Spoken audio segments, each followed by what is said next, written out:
Sir ఇది కొంచెం పట్టుకుంటారా? ఏ దున్నపోతులా ఉన్నావు, మొయ్యలేవా? మా మావయ్య పెద్ద సోమేరు అనుకున్నాను, అంతకంటే సోమేరులా ఉన్నావు నువ్వు. అర్జెంట్ సార్, అపవిత్రం అయిపోతుందని పట్టుకోమంటున్నాను. ఆహా, తొందరగా వచ్చే బాబు. టెంకాయ బాంబు చేత గాని వంకాయ బాంబు చేత గాని నిన్ను హత్య చేయిస్తాను.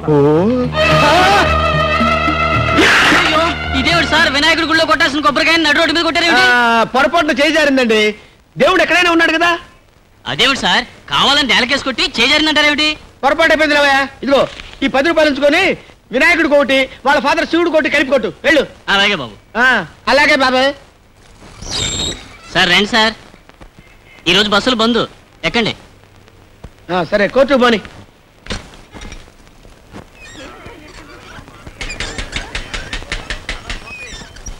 సార్, స్వర్గంలో నరకం సినిమా చూసారా? చూడలేదు, చూపిస్తావా? తమరు చూస్తానంటే చూపిస్తాను, పదండి. ఏంటి ఎక్కడ ఆపావు? బీడీలు తెచ్చుకుంటానండి. వీడ జగ్గారావు గడు మనిషి అయి ఉంటాడు. రైల్లో గాని రిక్షాలో గాని ఎక్కడ పడితే అక్కడ నిన్ను హత్య చేయిస్తాను. అయ్యో అయ్య బాబోయ్,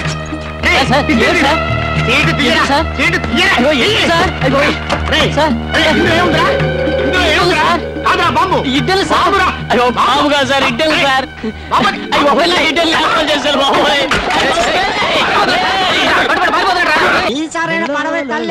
గురుగారు, మీ పర్సనాలిటీ అండి. అవునా? మీ ఒక్కొక్క పార్ట్ ఒక్కొక్క కంట్రీలో చేసినట్టు ఉంటుందండి.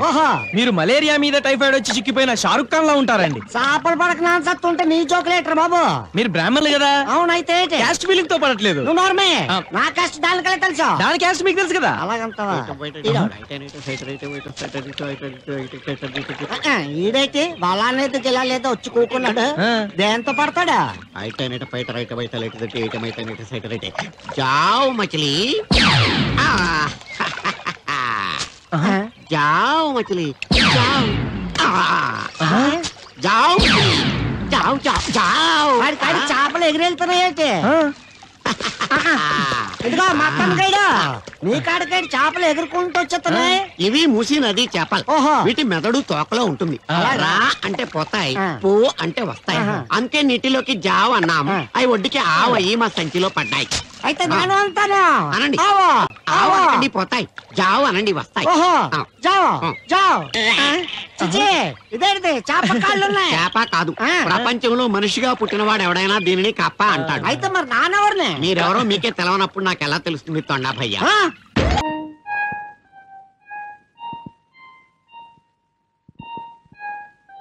చెడు వినకు, చెడు కనకు, చెడు అనకు.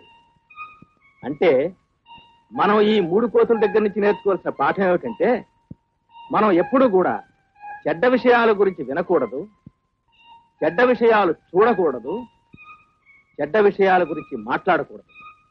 ఇదే మనం బాపూజీ దగ్గర నేర్చుకున్న నీతి. ఏం ముసలాడా, పిల్లలు కదా అని పిచ్చి పిచ్చి కథలు చెప్పి పాడు చేయకు. పాడు చేయడమే ఉంది బాబు, అనాదిగా వస్తున్న నీతి కథనే మన బాపూజీ తిరిగి చెప్పాడు.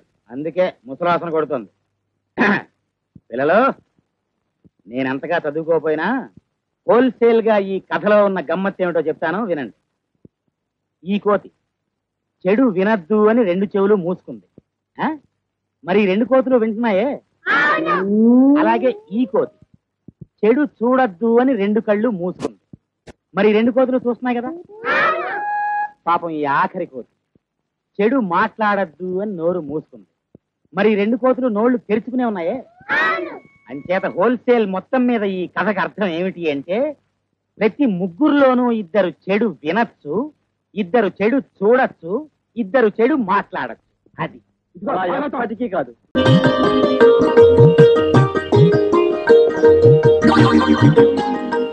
ఏదో నేను పర్ఫెక్ట్ గా చదువుతున్నారు.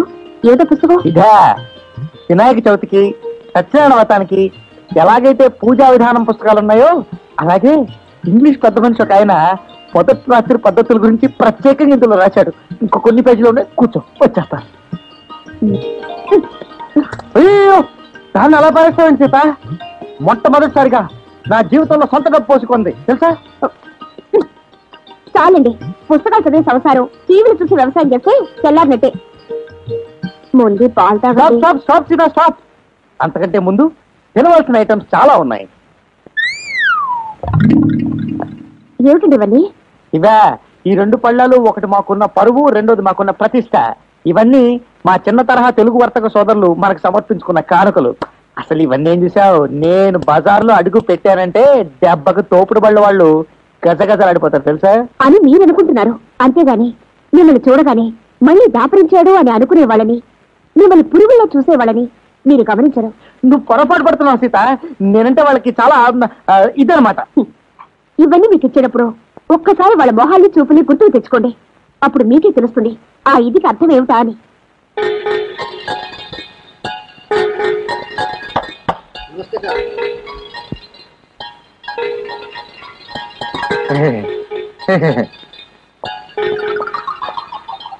కానీ పోజ్ ఒకటి.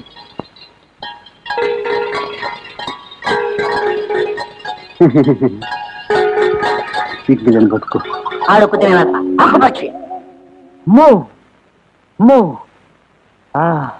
అంటే ఇంత కడుపులో పెట్టుకున్నారనమాట. అయితే రేపే వాళ్ళ పని చెప్తాను. వద్దండి, వాళ్ళే వనద్దు. అసలు రేపటి నుంచి మీకు సంపాదనే వద్దు. అలా వచ్చావా? ఓకే, అయితే ఇవాళ నుంచే వద్దు. కొండ్రై పోస్ట్.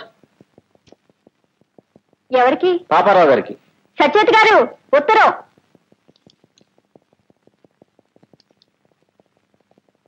ఈయనకు ఉత్తరం రాసేవాళ్ళు ఎవరున్నారబ్బా?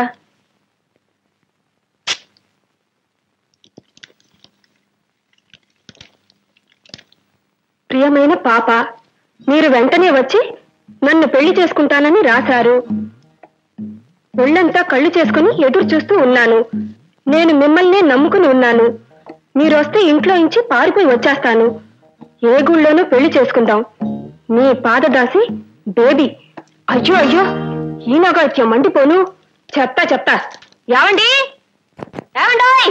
పిలిచారా? మిమ్మల్ని కదలండి. ఏమండోయ్, ఈ డ్రెస్ చూసారా?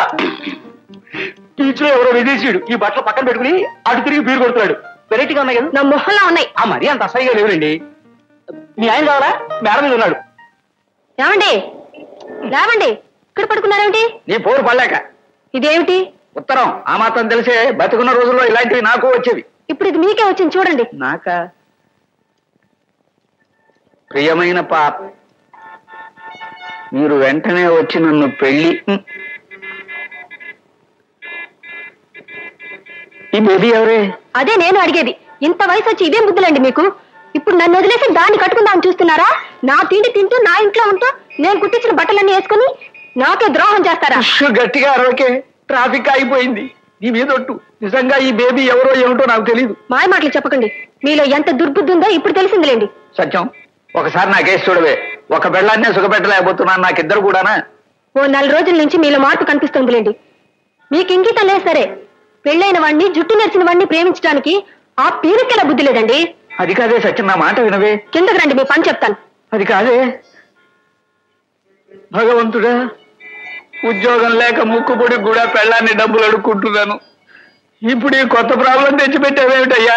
ఇవాళ నుంచి ముక్కుపొడికి కాదు, పళ్ళపొడి కూడా ఇవ్వదు. ఇక సికండి. ఇదిగో ఇక్కడేం జరగలేదు. వెళ్ళండి వెళ్ళండి వెళ్ళండి రా బాబు.